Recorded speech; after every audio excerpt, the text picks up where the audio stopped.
Hey, hi, it's me. It's me. Welcome back to Talk4Ten. My name's Nicole. You know the drill by now. This is episode actually I don't know what episode this is. It doesn't really matter. There's not going to be a whole lot of it's not like a TV show where you really have to see every episode before other episodes. I'm sure there'll be follow-ups and things that you might want updates on eventually once there's enough of them, but anyways, this episode, I came with a plan, or at least a concept of a plan. I came here to yap about something specific, and I don't have a script for it, so it's still going to be very meandering. But anyways, doesn't matter. I came here because I want to talk about my house and home ownership and a specific problem. And it's, you know what? First off, I just want to say I am very grateful because, you know, I live in Canada. Canada's cool. I live in Ontario, and right now housing is absolutely fucked up. Oh, by the way, if you hear a lot of cars, I'm recording downtown instead of in my work parking lot. So, you know, whatever. But yeah, I'm very grateful because homeownership right now is very, very difficult. It's nearly impossible for people like in their 30s and under 30 to buy a home right now. It's pretty much fucked. So I just want to start this off by saying I'm very grateful, and although some of the circumstances of me getting this house are a little bit sad, I know that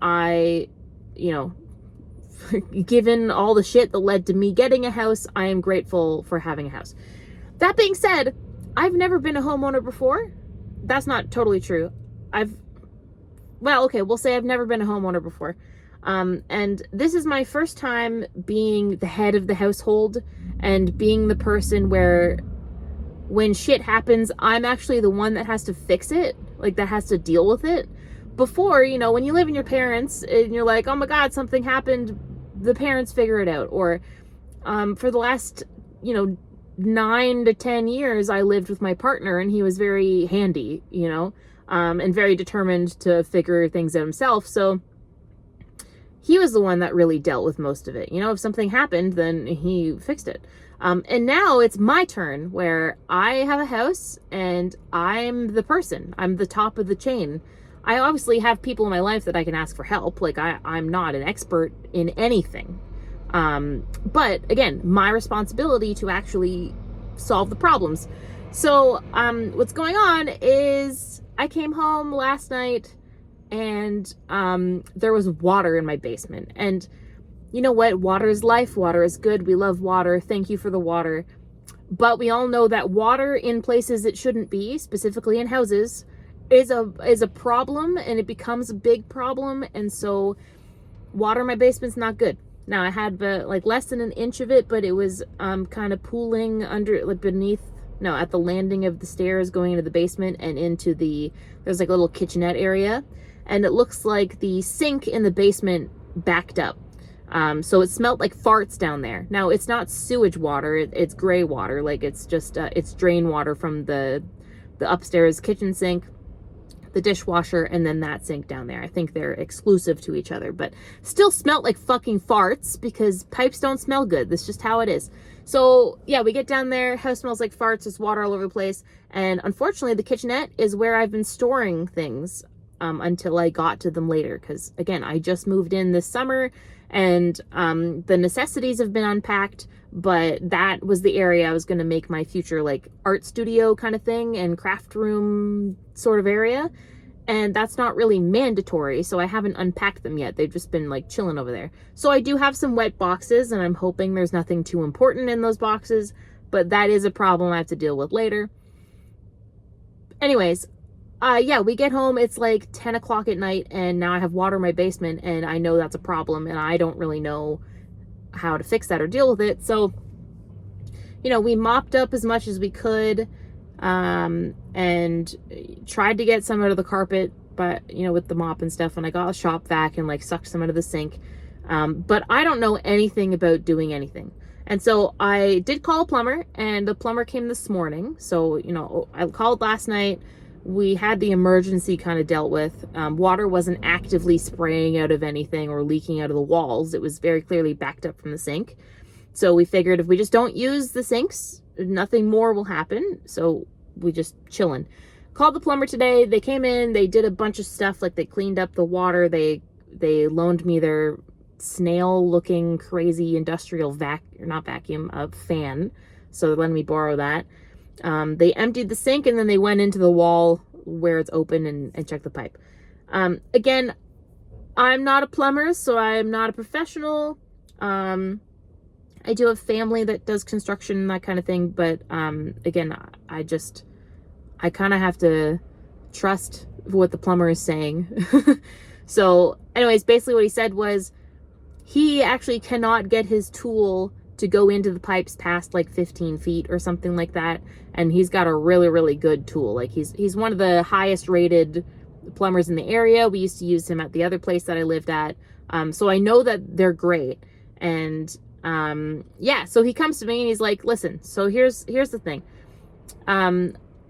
I'm going to try to use this industrial chemical Drano, essentially, or whatever, corrosion shit in your pipes. We're going to leave it there overnight, and I'm really going to hope that it does something. Because if it doesn't do something, and what I think is going to happen is it seems like there might be a collapsed pipe in your house. And I'm like, that sounds great, you know? And he said, this is an older house. It was built in like 1953 or something. I don't know when the pipes were last done, but, you know, things aren't meant to last forever. Eventually they do give out.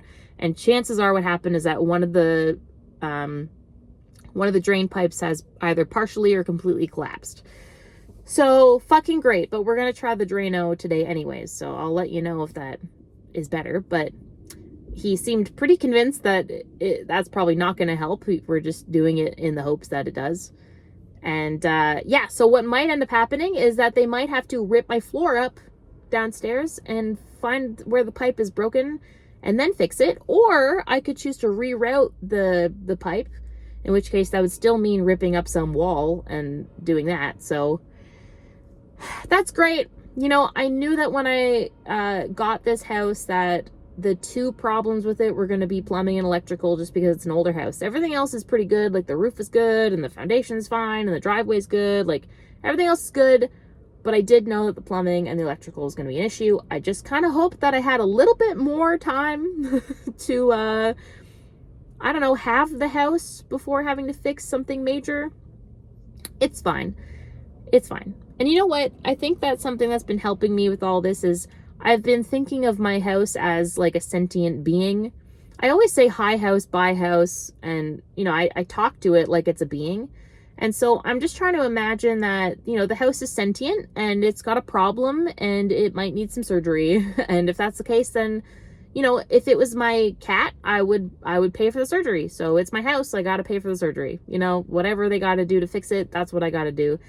And I kind of like thinking about a house like that, you know, and I'm thinking about it, maybe that having that in mind, that it's a sentient being and that I need to care for it like I would care for a person, kind of makes it easier. It makes me less angry about having to fix things. You know, it just is what it is. So, you know, if the house needs surgery, and maybe it'll help me clean my room more often, you know, or take care of the outside parts, and just, yeah, maybe it'll be like, I gotta keep her clean, you know? And I decided that the house doesn't have a name yet. She has a temporary name. Her name is Shirley at the moment, but that's not her long-standing name. I think once I have her for a year, then I'll get a feeling for what her true name is going to be. And yeah, I'm going to build a relationship with my house. I think that this is a good, although it's shitty and it's going to cost me a lot of money that I don't necessarily have on hand at the moment, and it's a little frustrating, and the basement's wet and that's a problem, and more problems could come up. Fine. I think that I'm going to use this as a catalyst to build a better relationship with my house. So, you know, it's a team, okay? If she needs surgery, I'll give her the surgery. Damn it.